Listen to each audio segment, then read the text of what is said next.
माझी एकच समस्या आहे, आम्हाला फक्त रस्ता पाहिजे.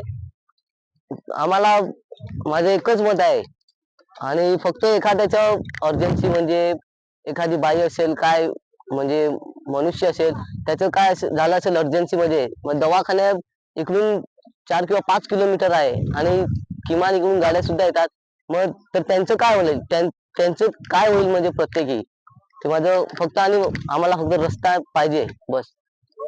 आम्हाला विद्यार्थी म्हणून म्हणजे म्हटलं की गाडी एवढी फास्ट येते की आम्हाला या बांबू केल्यात ना त्यांना पकडून बसायला लागतं एवढं आम्हाला भीती वाटते. काय मागणी आमची एकच मागणी आहे आम्हाला फक्त रस्ता द्या आमच्या हक्काचा. मी देवेंद्र फडणवीस साहेब आणि मोदीजींना हेच सांगतोय. आमचं गाव वाडीव वैतीपाडा सरावली हे एक ग्रुप ग्रामपंचायत आहे। आमच्याकडे 4000 पेक्षा जास्त लोकसंख्या असून जर एखादा पेशंट अचानक हार्ट अटॅक असेल, गर्भवती महिला असेल, यांच्यासाठी जो होणारा त्रास आहे तो फक्त गावातलेच समजू शकतात आणि हा त्रास कमी व्हावा म्हणून शिंदे साहेब, फडणवीस साहेब आणि नरेंद्र मोदी साहेब तुम्ही याच्याकडे लक्ष दिलं पाहिजे। नाहीतर आम्हाला पुढचं पाऊल आंदोलन करायला लागेल आणि हे आंदोलन नाही व्हावं म्हणून तुम्ही लवकरात लवकर आम्हाला सोल्युशन द्या।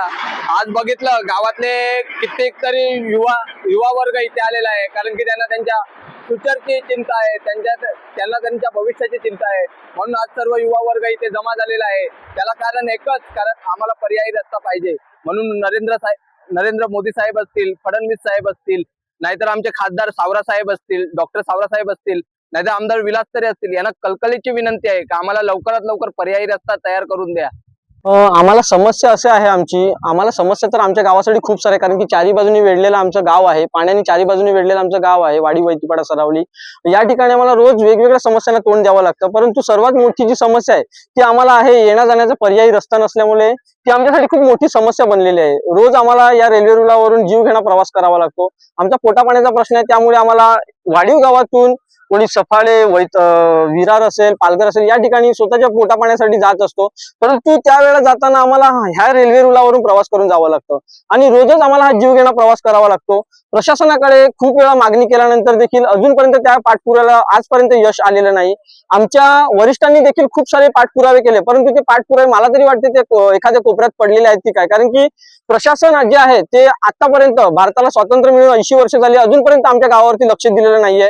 4000 पेक्षा जास्ती लोकसंख्या ज्या गावात आहे त्याला एक जोड रस्ता देणं बंधनकारक आहे, परंतु कदाचित प्रशासन या गोष्टीवरती दुर्लक्ष करत आहे। आणि महत्वाचं सांगायचं गेलं तर एवढी वर्ष आम्ही खूप सारं सहन केलंय, परंतु आता सहनशक्ती जी आहे ती आमची संपून गेलेली आहे। त्यामुळे आम्हाला कुठलं तरी एक ठोस पाऊल उचलावं लागेल आणि सरकारचा जो रेल्वे रुळ आहे त्याच्यावरती येऊन आम्हाला आंदोलन करण्यासाठी भाग पाडेल आता सरकार, असं मला तरी वाटते। त्यामुळे सरकारला नम्र विनंती आहे की आमच्यासाठी एक पर्यायी रस्ता द्यावा। लोकशाही मराठी ऐका, पहा, जागरूक रहा।